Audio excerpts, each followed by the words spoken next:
Hello viewers, तो स्वागत है आपका आज की क्लास में। तो हम सी प्रोग्रामिंग, सी लैंग्वेज का पढ़ रहे थे, बेसिक टू एडवांस कोर्स।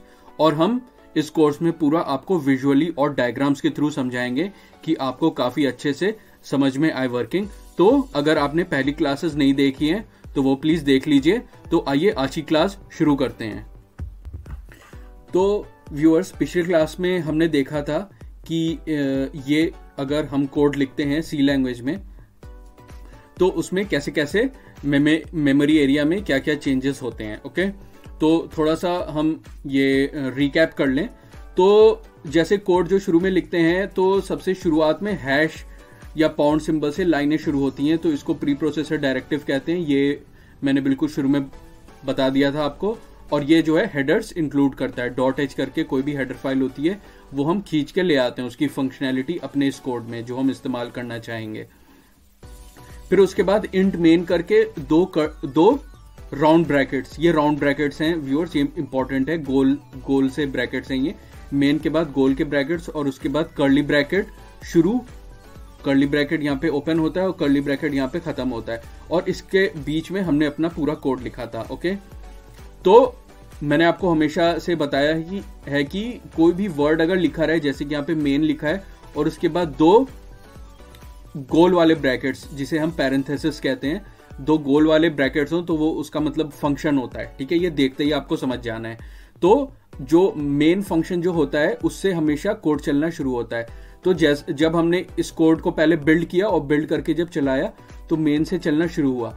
तो सबसे पहले ये वाला स्टेटमेंट आया जो सेमीकोलन, डॉट और कॉमा करके जो लास्ट में जो होता है ना, वो सेमीकोलन से जब एंड होता है तो उसे हम स्टेटमेंट कहते हैं। तो पहले ये वाला स्टेटमेंट हुआ इंट k इक्वल टू 5। तो स्टैक मेमोरी एरिया में ये बन गया। k नाम की एक जगह बन गई जिसके अंदर 5 वैल्यू है। और इस वाले मेमोरी एड्रेस का ये असलियत में एड्रेस ये है। तो वेरिएबल जो है जो कि k है, वेरिएबल का नाम k है। तो वेरिएबल हमें यही मदद करता है कि किसी मेमोरी एड्रेस को हम किसी नाम से पुकारना शुरू कर दें। बस ये काम होता है वेरिएबल का। हमें लंबे से एड्रेस से अब कोई लेना देना नहीं होता। बस हम के जहां भी बोलेंगे इसके बाद तो वो इस वाले मेमोरी एरिया को रेफर करेगा, यहाँ की वैल्यू उठाएगा। ओके, फिर वैसे इंट p इक्वल टू 2, जब ये तो एक के बाद एक लाइन चलनी शुरू हो जाती है। तो पहले इंट k इक्वल टू 5 में ये वाली बात हो गई, फिर इंट p इक्वल टू 2 में ये वाली बात हो गई। वैसे ही मेमोरी एरिया में p का एक मेमोरी बनी जिसके अंदर 2 स्टोर हुआ और ये उसकी मेमोरी एड्रेस। वैसे ही x के साथ ये यहाँ पे हुआ। और फिर हमने यहाँ पे x equal to k plus p किया। तो अब यहाँ पे तो हमने वेरिएबल को वो किया था ना, डिक्लेयर, है ना। फिर यहाँ पे हम उसका इस्तेमाल कर रहे हैं। ओके, तो k यहाँ पे लिखा तो वो जो C का जो रन टाइम है, जो C का कोड जो चल रहा है, तो उसे पता है कि भाई मेमोरी एरिया में k का मतलब इस वाली जगह को है। तो k जहाँ भी लिखा रहेगा तो मतलब मुझे 5 उठाना है। इसके अंदर जो भी वैल्यू है, अभी तो 5 है, तो जो भी वैल्यू वो उठाना है। तो यहाँ पे k की जगह 5 हो गया। फिर प्लस, फिर यहाँ पे p आया, p दिखा C रन टाइम को जब कोड चल रहा था। तो p वापस उसने देखा कि ओ अच्छा, यहाँ पे स्टैक मेमोरी एरिया में p की जगह में तो 2 है, तो वापस p की जगह 2 लिख दिया। तो 5 प्लस 2 हो गया और ये चीज x के अंदर चली गई, मतलब x इक्वल टू 7 हो गया। तो मतलब x के अंदर जो है पहले 0 वैल्यू थी वो अब 7 वैल्यू हो गई। और जब हमने प्रिंट एफ किया तो व्यूअर्स, प्रिंट एफ जैसे कि मैंने बताया कोई भी चीज़ आउटपुट बाहर में दिखाने के लिए होता है। तो वो प्रिंट एफ करके और फिर ये राउंड वाले ब्रैकेट्स, तो यहाँ पे मतलब ये प्रिंट एफ एक फंक्शन है, प्री डिफाइंड, पहले से डिफाइन किया हुआ एक फंक्शन है। तो ये डबल कोट्स के अंदर जो भी होता है लिखा हुआ वो हम आउटपुट में देख लेते हैं। तो %d/n, x किया तो x की जो लेटेस्ट बिल्कुल वैल्यू है, अगेन यहाँ पे हम x वेरिएबल इस्तेमाल कर रहे हैं ना, तो वो वापस खींचेगा मेमोरी से कि देखेगा ओ अच्छा x की वैल्यू तो 7 है, तो यहाँ पे 7 रख देगा, जो कि वापस यहाँ पे रखा जाएगी %d की जगह। तो हमें आउटपुट में 7 दिख जाएगा। ठीक है, तो ये वही कोड है जो अभी मैं समझा रहा था। ये ऑनलाइन एडिटर पे हम लोग चला के देखते हैं। ओके व्यूअर्स, तो ये वही बिल्कुल वही एग्जैक्ट कोड है जो अभी मैं जिसका आपको वॉक थ्रू करा रहा था। तो अब मैं इस पे रन पे क्लिक करूंगा तो क्या बिल्ड करेगा ये और अपने आप चला भी देगा, दोनों काम एक साथ हो जाएंगे, रन भी कर देगा। और इसका आउटपुट हमें यहाँ पे दिखेगा। अभी तो कुछ नहीं दिख रहा है, जब मैं चलाऊंगा तब दिखेगा। तो ये मैंने रन पे क्लिक कर दिया, अब ये बिल्ड हो रहा है और बिल्ड के बाद चला देगा, इसे रन कर देगा, एग्जीक्यूट कर देगा। तो सक्सेसफुली एग्जीक्यूटेड, मतलब कि भैया चल गया, ये बोल रहा है कि ये कोड सही से चल गया। और फिर यहाँ पे हमें 7 दिख गया, जो कि इस वाले लाइन से आया। ठीक है, ओके व्यूअर्स, तो अब हम आज कुछ और आगे की बातें करेंगे, तो आइए देखते हैं आगे। तो थोड़ा मैं इसको बस ऐसी फॉर्मेटिंग कर देता हूं।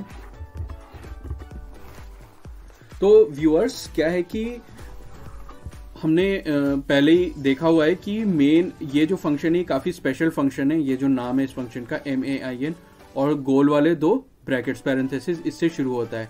तो ये एक फंक्शन है। तो आज हम अपना खुद का फंक्शन एक बनाएंगे। ओके, तो यहाँ पे ऊपर आप बना सकते हैं। तो सबसे पहले फंक्शन के पहले रिटर्न टाइप देना होता है, जो कि एक डेटा टाइप होता है।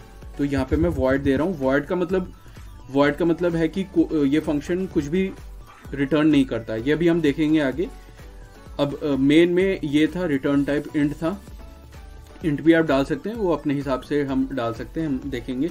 अब इस फंक्शन का नाम मैं कुछ भी रख सकता हूँ। ठीक है, सिर्फ ये ध्यान रहे कि कोड में मेन वाला नाम का फंक्शन वो तो होना ही होना चाहिए, वो तो बहुत ही जरूरी है, उसके बिना होगा ही नहीं। बाकी अगर आप दूसरा अपना फंक्शन खुद का बना रहे हैं तो उसका नाम आप कुछ भी रख सकते हैं। ठीक है, कुछ भी मतलब फिर भी उसके रूल्स हैं, तो वो हम आगे देखेंगे। अभी के लिए फिलहाल मैं इसका नाम जेनोवेशन रख देता हूं। ओके, जेनोवेशन रख दिया। और हमेशा की तरह फंक्शन ये कब कहलाएगा, जब इसके बाद में 2 राउंड वाले ब्रैकेट्स होंगे, जिसे हम पैरेंथेसिस कहते हैं। तो वो मैंने डाल दिए। अब कर्ली ब्रैकेट से स्टार्ट होगी बात इसके अंदर की। ठीक है, अब इसके अंदर मैं जो चाहूं लिखना वो मैं लिख सकता हूं। अब यहां पे मान लीजिए मैं इसके वेरिएबल्स बनाता हूं, इंट d इक्वल टू 11। ठीक है, और फिर int e equal to 7। Okay, या 8 मान लीजिए। और फिर इंट f इक्वल टू हम मानते हैं 1। ओके, और फिर यहां पे एक ऑपरेशन परफॉर्म करते हैं, f equal to d minus e। Okay, और फिर यहां पे वापस हम प्रिंट f कर देते हैं, जो कि ऐसे होगा। ओके, तो आइए देखते हैं, अब थोड़ा और समझते हैं। तो यहां पे व्यूअर्स हमने अपना खुद का एक ये फंक्शन बना दिया जेनोवेशन के नाम का। ओके, थोड़ा बस मैं यहां पे जरा जगह और कर दूं। ओके, अब देखिए, अब क्या है, वो तो यहाँ पे तो बस ये फंक्शन हमने बताया कि भैया इस नाम का एक फंक्शन होगा और इस फंक्शन के अंदर ये सारा काम हो रहा है। ओके, यहाँ पे नाम बताना होता है फंक्शन का और उसके अंदर क्या काम हो रहा है वो फिर यहाँ पे कर्ली ब्रैकेट्स, जो ये और इसके बीच में ये सब जो भी लिखा है ये बॉडी भी कहलाता है। ओके व्यूअर्स, तो वो तो बस ये एग्जाम्पल के लिए मैंने इस तरीके से लिख दिया। आप कुछ भी लिख सकते हैं अपने हिसाब से, अपना फंक्शन जो आप बना रहे हैं उसके अंदर अपने मन के हिसाब से कुछ भी लिख सकते हैं। ओके, और जरूरी नहीं है कि ये मेन वाले फंक्शन की तरह ही हो, इसके अंदर बिल्कुल ही अलग आप अपने मन के हिसाब से कुछ भी लिख सकते हैं। वो तो बस अभी मुझे समझाना है। तो ये फंक्शन थोड़ा थोड़ा इसकी तरह दिख रहा है।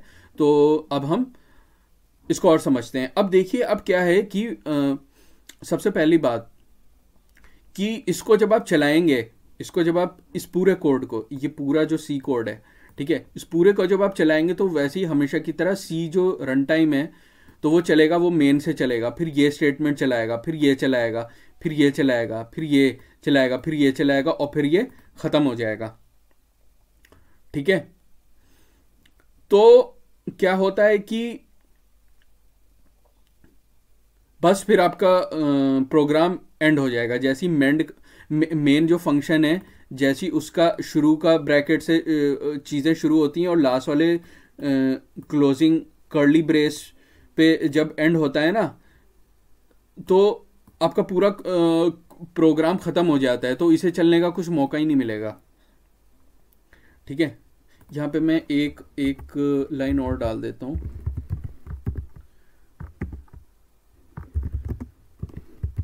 इन जेनोवेशन, ठीक है। वो तो प्रिंट एफ के अंदर आप कुछ भी डालिए वो चलता है, ठीक है। ये डबल कोट्स के अंदर जो भी चीज़ लिखी होती है वो चलती है। तो आइए इस पूरे कोड को चला के देखते हैं, ठीक है, देखते हैं कि क्या होता है। तो मैंने रन किया तो ये बिल्ड हो रहा है, उसके बाद चलेगा। हाँ, अब ये यहाँ पे इसने 7 प्रिंट किया, आउटपुट में 7 आया। तो क्या हुआ होगा कि सी रन टाइम इसके अंदर गया, मेन के अंदर, फिर ये फिर ये प्रिंट एफ इसने किया, तो एक्स की वैल्यू यहाँ तक 7 हो चुकी है, जो कि मैंने अभी आपको एक्सप्लेन किया था। 5 + 2 करके एक्स के अंदर 7 हो जाए, तो 7 हो गया। और फिर यहाँ पे आ गया प्रिंट एफ के बाद, देखा कि ओ अच्छा यहाँ पे तो क्लोजिंग कर्ली ब्रेस है, तो अब पूरा सी प्रोग्राम पूरा ख़त्म कर देना है, तो पूरा ख़त्म हो गया। इसको तो चलने का मौका ही नहीं मिला व्यूअर्स, इसको तो चलने का मौका ही नहीं मिला। ओके, तो अब हमें इसको जब भी चलाना होता है, ठीक है, तो हम मेन वाले फंक्शन के अंदर बताएंगे कि भैया इस वाले फंक्शन को चलाना कब है, ठीक है। अब मान लीजिए इस प्रिंट एफ के बाद मुझे ये जेनोवेशन का फंक्शन चलाना है, तो यहां पे बस में आके ये लिख दूंगा जेनोवेशन, ओके, ऐसे लिख दूंगा, और सेमीकोलन तो डालना ही होता है। तो अब क्या करेगा, अब यहां पे मैंने ये वाली क्या चीज लिखी, यहां पे वैसी फंक्शन का नाम लिखा मैंने जेनोवेशन, जो कि ये है जेनोवेशन, और फिर वही 2 गोल वाले ब्रैकेट्स डाल दिया, और फिर सेमीकोलन, मतलब कि इसे एग्जीक्यूट करो। कर्ली ब्रेस नहीं है ये व्यूअर्स, कर्ली ब्रेस तो यहाँ पे होता है जब शुरुआत में हम फंक्शन का बताते हैं कि भैया इसमें ये बॉडी होगी, ये चीज़ें होगी, लेकिन जब इस फंक्शन को चलाना है, जहाँ यहाँ पे हम बस बता रहे हैं कि अब ये जेनोवेशन का फंक्शन, ये जो ऊपर लिखा है इसे चलाओ, अब यहाँ पे इस जगह चला दो जो भी इसके अंदर लिखा है। तो उसके अंदर हम सिर्फ गोल वाले राउंड वाले ब्रैकेट्स के बाद सेमीकोलन डाल देते हैं। ओके, तो अब मैं इस पूरे कोड को चलाता हूँ, तो अब देखते हैं क्या होता है। ओके, अब मैं रन पे क्लिक करूंगा, तो आइए देखते हैं क्या होता है। तो ये बिल्ड हो रहा है, फिर चला। ओके, तो अब क्या हुआ कि हमेशा की तरह पहले ये बिल्ड हुआ, फिर उसकी बाइनरी बनी, फिर बाइनरी चली, तो सी रन टाइम ने सबसे पहले वो मेन फंक्शन के अंदर आता है, फिर ये प्रिंट एफ उसने एक्स कर दिया, तो यहाँ पे 7 वैल्यू आ गई, फिर /n करके न्यू लाइन पे पहुंच गया, ये नई लाइन पे। अब आगे का जो भी प्रिंट होगा आउटपुट में आएगा वो न्यू लाइन से आएगा, ये /n का मतलब होता है। अब प्रिंट एफ के अंदर अब ये क्लोजिंग वाला ब्रैकेट नहीं आया। प्रिंट एफ के बाद इसने देखा कि ओ अच्छा यहाँ पे जेनोवेशन की कॉल लगी है, तो इसे फंक्शन कॉल कहते हैं व्यूअर्स। ओके, ये हम कॉल कर रहे हैं फंक्शन, मतलब कि कह रहे हैं कि भैया फंक्शन अब जेनोवेशन नाम का जो फंक्शन है वो चलाओ। ओके, तो अब ये जैसे इसने देखा, तो अब ये इसके बाद यहाँ पे आ गया, इसके अंदर आ गया, फिर इसके अंदर वैसे इसने डी बनाया, ई की मेमोरी बनाई, एफ की मेमोरी बनाई, फिर एफ = d - e किया, ठीक है। तो एफ के अंदर क्या हो जाएगा, 11 - 8 जो कि 3 है, एफ के अंदर 3 स्टोर हो जाएगा। फिर प्रिंट एफ किया इन जेनोवेशन, तो ये यहाँ पे इन जेनोवेशन आ गया। अब आप देख सकते हैं कि इन जेनोवेशन के बाद मैंने /n नहीं लगाया, तो इसलिए ये बाद में जो 3 है वो न्यू लाइन में नहीं लिखा है, आउटपुट नहीं हुआ, वो सेम ही लाइन में लिखा गया। तो यहाँ पे मैं /n डाल देता हूँ, ठीक है, ये आपको याद रखना है, /n इंपॉर्टेंट चीज़ है। तो अब मैं फिर से इसे चलाता हूँ, क्योंकि नया आउटपुट हमें पूरे का अब नया आउटपुट देखना है ना। तो आप देख सकते हैं कि यहाँ पे जो मैं बात कर रहा था, तो इसने प्रिंट एफ करके इन जेनोवेशन के बाद /n करके न्यू लाइन पे ले आया, और बाकी का आगे का जो भी है वो अब न्यू लाइन में प्रिंट होगा। तो आगे क्या प्रिंट होना था, तो एफ प्रिंट होना था। तो यहाँ पे हम देख सकते हैं कि एफ की तो पहले ही वैल्यू d - e जो कि 11 - 8 जो कि f3 हो चुका था, पहले ही इसी जगह हो चुका था। तो यहाँ पे जो फ्रेश वैल्यू वो जो मेमोरी से लेगा, स्टैक मेमोरी से लेगा, वो 3 वैल्यू लेगा और वही प्रिंट हो जाती है। फिर ये ख़त्म हो गया, फिर ये फंक्शन जेनोवेशन का जो फंक्शन है, फिर ये ख़त्म हो गया। तो अब जब ये ख़त्म हो गया बात, तो अब जेनोवेशन के बाद अब यहाँ से आया था ना कंट्रोल, यहाँ से कंट्रोल फ्लो यहाँ पे आया था, तो अब ये ख़त्म हो गया। तो अब इसके बाद अब इसका काम हो गया, इस वाले लाइन नंबर 18 का काम हो गया, ये लाइन नंबर 18 है, इसका काम हो गया। अब इसके बाद फर्दर और देखा कि क्या चीज़ चलानी है, अब इसके बाद फर्दर तो और कोई चीज़ चलानी ही नहीं है। तो अब ये क्लोजिंग ब्रैकेट पे आ जाएगा, और ये मेन का भी ख़त्म हो जाएगा फंक्शन, और पूरा आपका सी प्रोग्राम एंड हो जाएगा। ओके व्यूअर्स, तो आइए अब इसको थोड़ा देखते हैं डिटेल में कि मेमोरी में जब ये फंक्शन चलता है तो मेमोरी में क्या क्या होता है। तो यहाँ पे व्यूअर्स हम देखते हैं कि मेमोरी में क्या क्या होगा, कैसे कैसे चेंजेस होंगे। तो यहाँ से जब ये कोड आपने बिल्ड करके चलाया तो शुरुआत हमेशा मेन वाले फंक्शन से होती है। ओके, मेन के यहाँ लेफ्ट राइट यहाँ पे वो राउंड वाले ब्रैकेट्स होते हैं ना, पैरेंथेसिस, तो यहाँ से शुरू होती है। तो सबसे पहले मेन से शुरुआत होगी।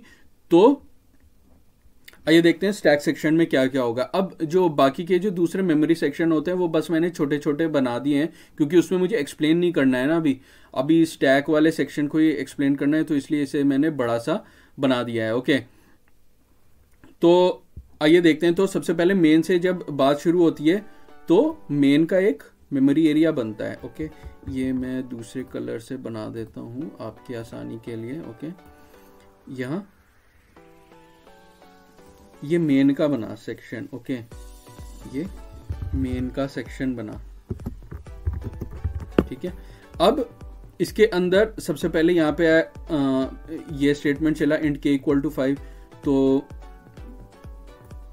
यहाँ पे ये मेमोरी एरिया बना k और इसके अंदर की वैल्यू 5 हो गई, और यहाँ पे जो ये कुछ भी मेमोरी एड्रेस हो सकता है, ये मैं ऐसी जनरल लिख दे रहा हूँ।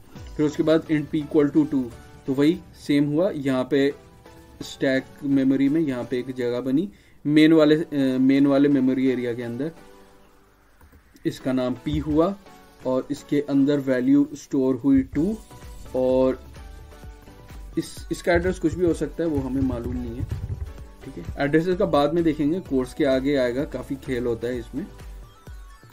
और फिर अगला स्टेटमेंट जो है x इक्वल टू 0। ओके, तो x यहाँ पे है और इसके अंदर 0 आ जाएगा, ठीक है। और फिर ये 0x जो भी वैल्यू है। ओके, एक चीज़ और बता दूं, ये 0x से स्टार्ट हो रहा है क्योंकि ज़्यादातर मेमोरी एड्रेसेस जो होते हैं वो हेक्साडेसिमल में होते हैं, वो अभी हम आगे देखेंगे। तो इसमें ज़्यादा आपको चिंता करने की ज़रूरत नहीं है। बस अब ये समझ जाइए, हर मेमोरी एरिया, कोई भी जगह है ना मेमोरी की, चाहे ये हो या ये यहाँ कहीं भी है, कहीं भी, तो उसका कोई ना कोई एक यूनिक, ठीक है, नायाब सा उसका मेमोरी एड्रेस होगा, अलग होगा। तो यहाँ पे ये हो गया। अब x equal to k plus p वाली बात हुई, तो क्या होगा कि अब यहाँ पे इस जगह ये k वेरिएबल अब इस्तेमाल हो रहा है, यूज हो रहा है, तो इसलिए यहाँ की वैल्यू यहाँ पे आ जाएगी। मेमोरी में k जो वेरिएबल है, k वेरिएबल वो मेमोरी में क्या होल्ड कर रहा है, 5, तो k की जगह 5 हो जाएगा, प्लस फिर p वापस सी रन टाइम देखेगा कि मेमोरी एरिया में क्या है। p वेरिएबल यहाँ पे था, इस मेमोरी एरिया में क्या है, तो 2 है, तो 2 यहाँ पे हो जाएगा, तो 5 प्लस 2 7, x के अंदर जो है वो 7 आ जाएगा। ओके, तो यहाँ पे ये अगर मैं लिखूं तो x के अंदर अब 7 आ गया। ओके, यहाँ पे अब अपडेट हो गई वैल्यू, पहले 0 थी अब 7 हो गई। और फिर अब यहाँ पे printf है, तो आउटपुट पे 7 अब लिखा जाएगा। आउटपुट यहाँ पे नहीं है, ये तो बस मेमोरी का एरिया है देखने के लिए, यहाँ पे कहीं 7 नहीं लिखाएगा, वो आउटपुट आपका स्क्रीन होता है यूजुअली, ठीक है, तो वहाँ पे 7 लिखा जाएगा। ओके, अब क्या हुआ, अब ये दूसरा फंक्शन, अब printf के बाद देखा हमने कि ये दूसरा फंक्शन कॉल हो रहा है। ओके, तो अब कंट्रोल यहां पे गया, ओके, जेनोवेशन नाम के फंक्शन का, तो अब इसका एक नया एरिया बनेगा। ओके,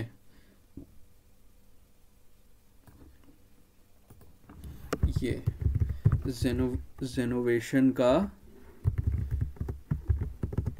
जेनोवेशन का नया एरिया बना। ओके, अब यहाँ पे वैसे ही होगा int d इक्वल टू 11, ठीक है।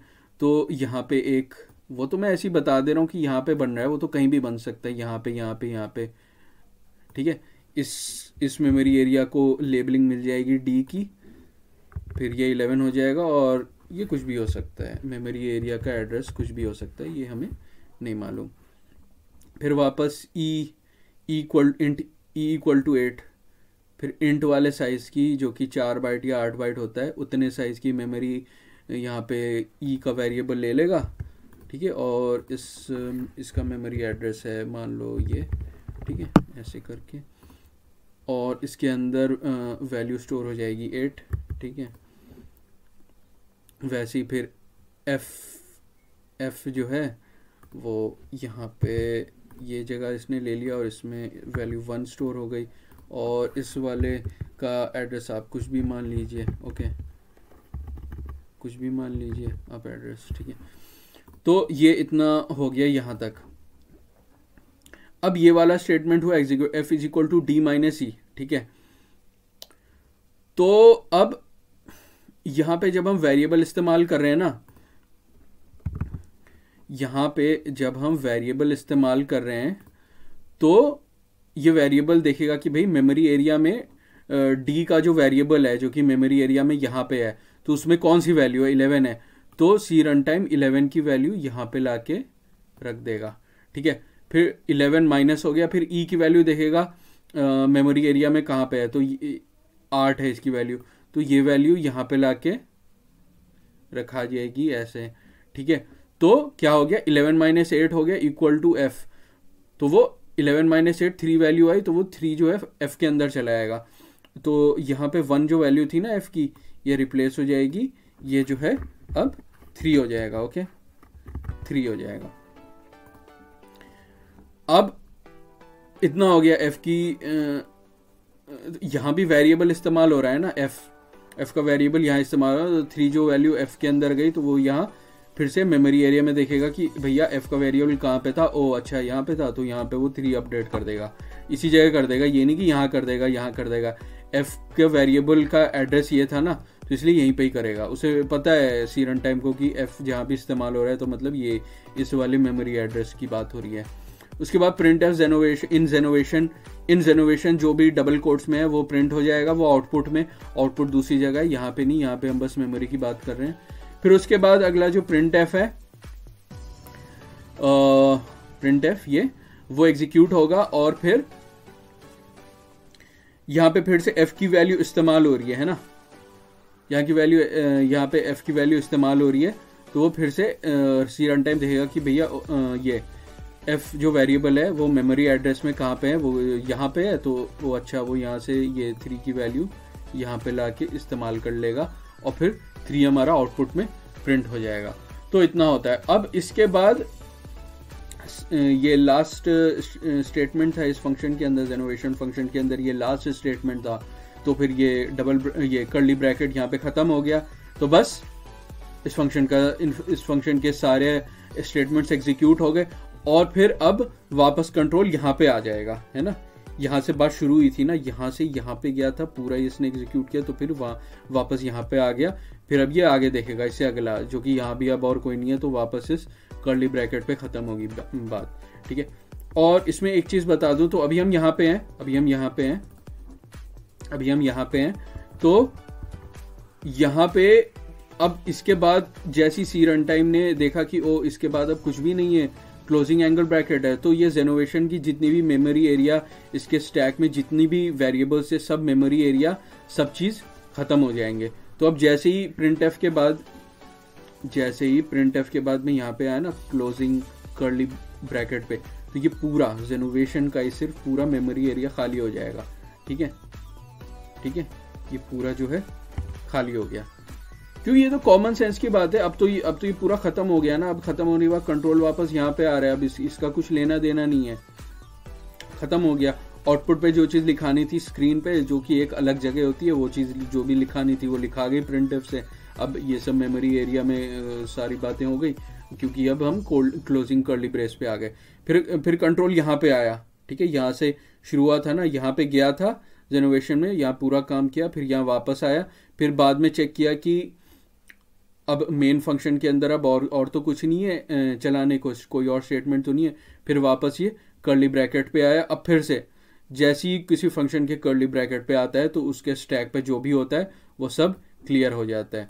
तो ये भी मेन का भी ये सब क्लियर हो गया, ठीक है। और फिर यहाँ पे क्लोजिंग वो क्लोजिंग कर्ली ब्रैकेट के बाद तो अब कुछ नहीं है, तो मेन का फंक्शन जैसे ही ख़त्म होता है तो आपका पूरा सी कोड चल गया। तो ये हमने पूरा वॉक थ्रू किया कि ये पूरा जो कोड चला तो मेमोरी में कैसे कैसे क्या होता है। तो आइए थोड़ा, ये अभी हमने पूरा कोड देखा, अच्छे से एनालाइज किया। अब हम थोड़ा और चेंजेस करते हैं इसमें। मान लो कि मैं यहाँ पे इसके प्रिंट एफ के ऊपर यहाँ पे जेनोवेशन फिर से लिख दूँ, ओके। और ये एक चेंज किया, और मान लो यहाँ पे मैं डी के बाद 2 स्पेसेस के बाद परसेंटेज डी करके फिर यहाँ पे एफ कॉमा ई लिख दूं, ठीक है। तो आइए देखते हैं क्या ये क्या होता है, आइए देखते हैं, ठीक है। और यहाँ पे मैं लिख दूं इन फंक्शन जेनोवेशन, ठीक है। तो अब मैं इस पूरे कोड को मैं चलाऊंगा और देखते हैं क्या होता है, ओके। सो ये कोड पूरा चल रहा है, ओके। तो ये सब आया। अब आइए एनालाइज करते हैं क्या हुआ। तो हमेशा की तरह जैसी ये पूरा कोड जैसे ही बिल्ड हुआ और बाइनरी बनी और वो चली, तो जब चलती है तो मेन फंक्शन के अंदर से शुरू होता है। तो ये इसकी मेमोरी बनी, इसकी ये चला, इसकी मेमोरी बनी, ये चला, इसकी मेमोरी बनी। फिर x equal to k plus P हुआ, तो k की मेमोरी से 5 की वैल्यू उठाई, p की मेमोरी से 2 वैल्यू उठाई, और 5 प्लस 2 और x की मेमोरी में 7 डाल दिया। सब चीज़ मेमोरी का खेल होता है व्यूअर्स, ओके। अब इस स्टेटमेंट के बाद इस पे कॉल गई, है ना, जेनोवेशन का जो फंक्शन है उस पर कॉल गई। तो अब यहाँ पे आ गया, ठीक है। अब यहाँ पे यहाँ थमा हुआ है, यहाँ पे रुक गया है, इसके अब आगे नहीं बढ़ा है क्योंकि ये फंक्शन कॉल थी ना। अब इसके बाद ये फंक्शन में चला गया, फिर ये स्टेटमेंट एग्जीक्यूट हुआ, इसकी मेमोरी बनी, फिर ये चला, इसकी मेमोरी बनी, ये चला, इसकी मेमोरी बनी, फिर ये चला। फिर इसमें क्या हुआ, डी की मेमोरी से वैल्यू उठाई 11, ई की मेमोरी से वैल्यू उठाई 8, 11 माइनस 8 3 हुआ, 3 जो है एफ की मेमोरी में डाल दी, तो एफ जो है वो 3 हो गया। फिर अब ये वाला स्टेटमेंट चला, तो ये तो सिंपल प्रिंट एफ है, तो आउटपुट में जो भी है लिखा जाएगा। जहाँ पे तो कहीं पे प्रिंट एफ नहीं हो रहा था ना, इसलिए आउटपुट पे हमें कुछ नहीं दिखेगा। अंदर अंदर मेमोरी में जो भी चीज़ें हो रही होंगी वो हो रही होंगी, प्रिंट एफ में ही बस दिखेगा, आउटपुट आंखों के सामने ये। तो प्रिंट एफ में ये चला इन फंक्शन जेनोवेशन, तो ये चीज़ लिखी हुई आ गई, ये पहला। उसके बाद अब यहाँ पे मैंने क्या किया, यहाँ पे भी प्रिंट एफ है, डबल कोट्स के अंदर जो भी होता है वो आंखों के सामने आ जाता है लिखा हुआ आउटपुट स्क्रीन पे। तो यहाँ पे परसेंटेज डी में, पहले वाले परसेंटेज डी में ये एफ की वैल्यू जाएगी। तो एफ की वैल्यू इस वक्त क्या हो रखी है मेमोरी के अंदर, इसके वक्त 3 हो रखी है, तो 3। उसके बाद 2 स्पेसेज हैं, यहाँ पे 2 स्पेसेज हैं। उसके बाद फिर से परसेंटेज डी है, तो इस दूसरे वाले में यहाँ कॉमा के बाद ई है, तो ई की वैल्यू यहाँ पे आ जाएगी, रिप्लेस हो जाएगी। तो ई की वैल्यू मेमोरी में कितनी है 8, तो इसलिए 3 और 8 यहाँ पे लिखा गया, ओके। फिर यहाँ पे ये क्लोजिंग कर्ली ब्रेस आ गया, तो जेनोवेशन का पूरा मेमोरी से हट गया, सारा मेमोरी से सारे वेरिएबल्स हट गए, और यहाँ से फिर वापस मेन पे कंट्रोल आया। तो यहाँ से गया था ना, यहाँ से हम लोग छोड़ के यहाँ पे आके बात कर रहे थे, तो वापस यहीं पे आया। अब इसकी बात हो गई, तो इससे अगला स्टेटमेंट ये होगा, तो ये एग्जीक्यूट हो जाएगा print F percentage D x. तो परसेंटेज डी में x की वैल्यू रिप्लेस हो जाती है प्रिंट एफ में। तो x की वैल्यू इस वक्त क्या हो रखी थी, 7 हो रखी थी, तो वो 7 यहाँ पे आ गया, लिखा गया, ठीक है। फिर वापस प्रिंट एफ के बाद ये जेनोवेशन की कॉल है, जेनोवेशन फंक्शन की कॉल है, तो यहाँ पे अब थम जाएगा, यहाँ पे रुक जाएगा, पॉज हो जाएगा, और फिर कंट्रोल यहाँ पे चला जाएगा। फिर नए सब मेमोरी वेरिएबल्स बनेंगे, डी चलेगा, डी की नया मेमोरी बनेगा, ई की नई मेमोरी बनेगी, एफ की नई मेमोरी बनेगी। F equal to D minus E होगा, जो कि 11 माइनस 8 3 होता है, एफ के मेमोरी एरिया में 3 आ जाएगा। फिर वापस इन फंक्शन जेनोवेशन ये चलेगा, ठीक है, ये चला। और फिर परसेंटेज डी एफ ई, तो एफ जो है पहले वाले परसेंटेज डी पे रिप्लेस कर देगा वैल्यू अपना जो कि 3 है, और दूसरा वाला परसेंटेज डी है वो ई जो है अपना उसमें रिप्लेस कर देगा जो कि ई की वैल्यू 8 है। तो वैसी 3 और 8 यहाँ पे हो गया। तो इसलिए ये पूरा आउटपुट हमने समझ लिया। आई होप व्यूअर्स आपको ये क्लास पूरी समझ में आई होगी, नहीं हो तो फिर से देख लीजिए। तो सी प्रोग्रामिंग में मेमोरी का खेल बहुत इंपॉर्टेंट है, इसलिए मैं बार बार मेमोरी के को डायग्रामेटिकली पिक्चर से एक्सप्लेन कर करके आपको समझाता हूँ। तो अभी के लिए इतना ही व्यूअर्स, फिर मिलेंगे, and thank you for watching.